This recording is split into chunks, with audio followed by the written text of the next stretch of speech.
सवाल बड़ा है कि 36 घंटे में 31 मौत, आखिर इसका जिम्मेदार कौन?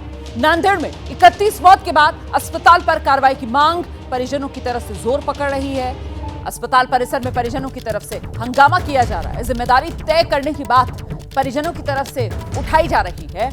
तस्वीरें आपके सामने हैं। ये सिलसिला मौत का जो 30 सितंबर से शुरू होता है और यूं ही 2 अक्टूबर तक जारी रहता है। 36 घंटे में 31 लोगों की जान चली जाती है सरकारी अस्पताल में। अस्पताल के भीतर की ये तस्वीरें हैं जो इस वक्त आप देख रहे हैं, जिसमें परिजन हंगामा करते हुए, मांग करते हुए कि जिम्मेदारी तय की जाए। 12 डेथ है बच्चों के है, लेकिन इसमें भी कैसा है कि बच्चों की उम्र जो है पैदा होके 2 दिन के, समझो ऐसे 2 दिन के 3 दिन के ऐसे बच्चे थे, और इनका जन्म होने के तब वजन बहुत कम था, प्री मैच्योर बेबी जो बोलते हैं। यहाँ कोई ऐसा एकदम से हादसा नहीं हुआ है कि किसी इन्फेक्शन की वजह से ऐसा, तो अलग अलग बीमारी से ये सब बच्चे समझो गए वाले हैं। बाद में एडल्ट में जो हमारे पेशेंट्स आए वाले थे, 8 जो पेशेंट थे उनकी उम्र 70 से 80 साल की उम्र थी, और सबको 4 जन को हार्ट अटैक आया था, किसी को डायबिटीज़, किडनी का प्रॉब्लम। यहाँ पे एकदम सीरियस कंडीशन में पेशेंट आने की वजह से उनको ट्रीटमेंट तो पूरी है, डॉक्टर की कमी नहीं है, दवाइयों की भी कुछ कमी नहीं है, सब पूरी केयर लेने के बावजूद भी पेशेंट की बॉडी ने ट्रीटमेंट को रिस्पॉन्ड नहीं किया, इसलिए इनके डेथ हुए वाले हैं। या घटनेमध्ये ही अत्यंत दुर्दैवी घटना आहे। जे दोषी असतील त्याच्यावर कारवाई करा।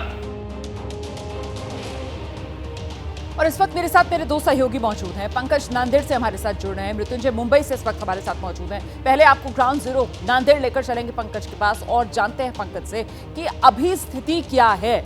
जो अस्पताल की तरफ से प्रेस नोट जारी कर पल्ला झाड़ने की कोशिश की गई कि साहब बहुत सारे गंभीर जो बीमार थे मरीज वो अचानक से आ गए और इस वजह से ये मौत का सिलसिला थम नहीं पाया, अभी क्या स्थिति है और किस तरीके से टीम यहां पर पहुंचने वाली है डॉक्टर्स की जांच के लिए? पंकज, देखिए, ये जो डॉक्टर शंकरराव चौहान सरकारी अस्पताल है, ये 4-5 जिलों में एक अस्पताल है, बड़ा अस्पताल। यहाँ पे बहुत सारे लोग जो मरीज है वो आते हैं, और डीन का जो कहना है इस मामले में वही है कि ये 70 से 80 किलोमीटर के रेडियस में दूसरा अस्पताल नहीं है। जब प्राइवेट हॉस्पिटल में जो मरीज जाता है तो उसको उसका खर्चा परवड़ता नहीं, इसलिए आईन वक्त पर आपातकालीन परिस्थिति में वो रुग्ण यहाँ लाए जाते हैं, मरीज यहाँ लाए जाते हैं। उनका ये जो डेथ है तो उसी में होती है। पिछले 48 घंटों का अगर मामला देखा जाए तो 48 घंटों में 31 मरीजों की मौत हुई है, जिसमें 16 नवजात बालकों का समावेश है।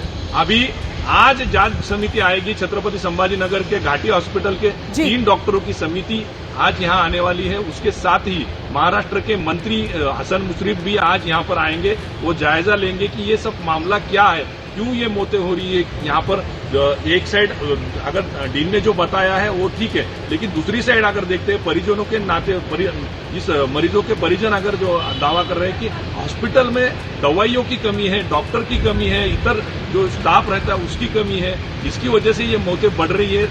जो मरीज आते हैं उनकी तरफ ध्यान नहीं दिया जाता, और ये जो बात है ये सभी सरकारी अस्पतालों की परिस्थिति जताती है कि इतने मौत जो हो रहे हैं उसी का कारण ये हो सकते हैं। पंकज, आप रहिए मेरे साथ। मंत्री आएंगे। देखिए, जो यहाँ पर सफाई देने की कोशिश अस्पताल की तरफ से की जा रही है वो गले से इसलिए नहीं उतरती है मृत्युंजय, क्योंकि ऐसा तो है नहीं कि अभी अभी ऐसे हालात बने हैं कि 70 से 80 किलोमीटर के रेडियस पे कोई और बड़ा सरकारी अस्पताल नहीं है। ये स्थिति तो लगातार है ना, और ऐसा भी नहीं है कि अचानक से लोग इतने गंभीर रूप से बीमार पड़ गए कि वो अस्पताल में पहुंचे और वहां पर अस्पताल मैनेज नहीं कर पाया। तो यकीनन यहाँ पर कुछ ना कुछ तो गलत हुआ है। जो परिजनों की तरफ से आरोप लगाए जा रहे हैं कि साहब दवा की कमी थी, अंडर स्टाफ मामला यहाँ पर अस्पताल में था, ऐसे में सियासत इस पूरे मामले पर अब किस रूप से गरमाती हुई देख रहे हैं? रोमाना, देखिए, निश्चित तौर पर 2 महत्वपूर्ण बातें हैं और उन दोनों बातों पर हमें गौर करना चाहिए। पहला मामला ये है सरकारी अस्पतालों की कड़वी सच्चाई, और दूसरी बात है सरकारी लीपापोती, और इससे सरकार पल्ला नहीं झाड़ सकती। अगर 24 घंटों में 24 मौत हो रही है, उसके अगले 24 घंटे में 7 मौतें हो रही हैं, तो सरकार की जिम्मेदारी बनती है और यहाँ पर जवाबदेही तय होनी चाहिए। देखिए, यहाँ पर निश्चित तौर पर बहुत सारी दलीलें दी गई, लेकिन बयान हरदम बदले गए। पहले दिन अस्पताल से ये बात निकल कर आई कि दवाइयों की सप्लाई रुक गई है, जिसकी वजह से इलाज प्रभावित हो रहा है। दूसरी बात निकल कर आई कि कुछ दिनों पहले ही कई नर्सों का ट्रांसफर किया गया था, जिससे स्टाफ की कमी हो गई। तीसरी बात निकल कर आई कि मरीजों की संख्या कुछ दिनों में बहुत ज्यादा बढ़ गई।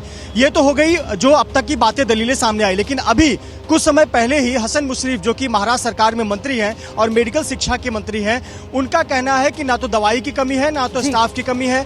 एक एक मौत की जांच की जाएगी कि आखिरकार किस वजह से मौत हुई है। बहुत दुर्भाग्यपूर्ण मौत है। तो सवाल उठता है कि आखिरकार अचानक ऐसा क्या हुआ कि 24 घंटे में 24 मौतें हो रही हैं, 12 नवजात शिशुओं की मौत हो रही है। निश्चित तौर पर मरीज जिनके पास पैसे नहीं है, गरीब है, आर्थिक रूप से कमजोर है, वो सरकारी अस्पताल में इलाज कराने आएंगे और पहले आते रहे हैं। तो ये कोई पहला वाकया नहीं है कि अचानक से भीड़ मरीजों की आ गई। तो यहाँ पर किसकी लापरवाही है? क्या सच में दवाइयों की किल्लत हो गई? इसीलिए ये सवाल बड़ा हो जाता है कि आखिरकार गुनहगार कौन? ऐसा कैसे हो गया कि नांदेड़ का सरकारी अस्पताल न रहकर कब्रगाह बन गया? 36 घंटे में 31 मौत। जैसे ही घड़ी का काटा दोपहर 2:30 पे आए, बबीता जी का दिल सास बहू साजिश के लिए मचल जाए। और ये है इनकी बहू, पूरे दिन ऑफिस की टेंशन हो जाए गॉन जब ये करें अपना फेवरेट शो फ्री टाइम पे ऑन। इनकी तरह आप भी देखिए अपना फेवरेट शो अपने टाइम पर और डाउनलोड कीजिए एबीपी लाइव ऐप अपने स्मार्ट टीवी पर।